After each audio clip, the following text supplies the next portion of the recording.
कल्प कल्पांतर युग युगांतर के अक्षय पुण्योदय होते हैं, तब ऐसा हमको अवसर प्राप्त होता है।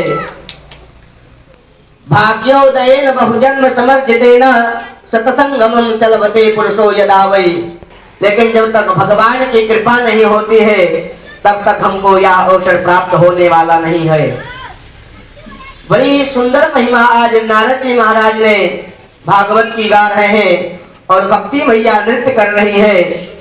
नारद जी महाराज ने आज सनकादियों से प्रश्न किया है, महाराज कि आप बताएं कि इस भागवत रूपी गंगा में अवगाहन करने से कैसे कैसे पाप समाप्त हो जाते हैं, और क्या केवल इस भागवत को श्रवण करने से पापियों के ही पाप समाप्त होते हैं? ये पूछिए कि किसके पाप समाप्त नहीं होते हैं भागवत की मंगलमयी कथा श्रवण करने से।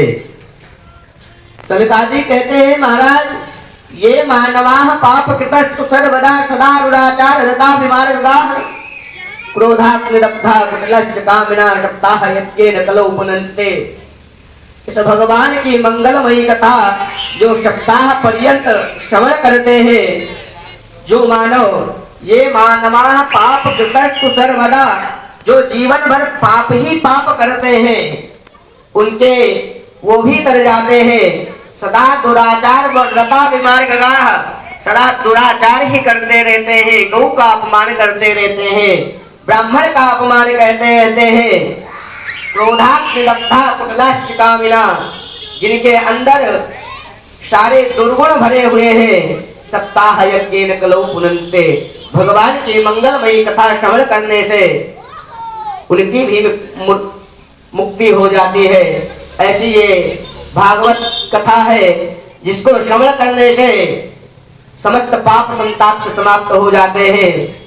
नारद जी महाराज कह रहे हैं कि महाराज आप इतनी बड़ी व्याख्या भगवान भागवत की कर रहे हैं, क्या ये कभी पूर्व काल में हुआ है?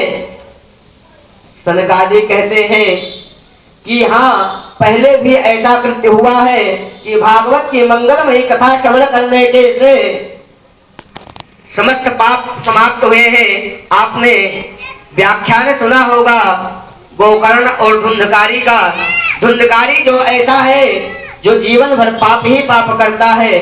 अत्ते कीर्तयिष्यामा इतिहास पुरातनम, पूर्व काल में ये इतिहास आया है कि गंगा घाट पे एक आत्मदेव नाम के ब्राह्मण रहते थे, जो द्वितीय मीनभास्करा, द्वितीय सूर्य के समान अति परम विद्वान थे आत्मदेव ब्राह्मण।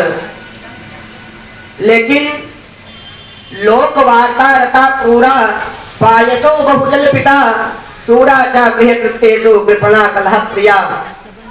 लेकिन उसकी जो भार्या थी ना, वो बड़ी ही कृपण थी, बड़ी ही दुष्ट थी।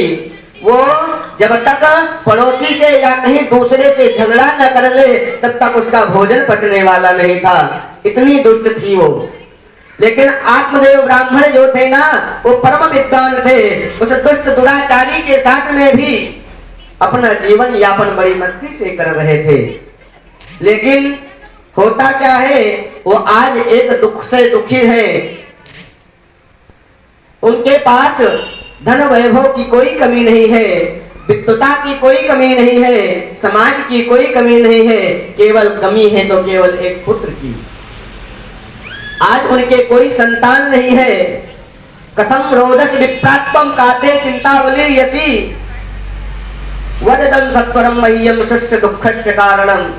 आज आत्मदेव ब्राह्मण इतने दुखी होते हैं कि आज घर को छोड़ करके अपना प्राणांत करने के लिए जंगल में चले जाते हैं, और जंगल में जाकर के आज एक वृक्ष के नीचे विराजमान हुए हैं आत्मदेव नाम के ब्राह्मण, और जंगल में बैठ करके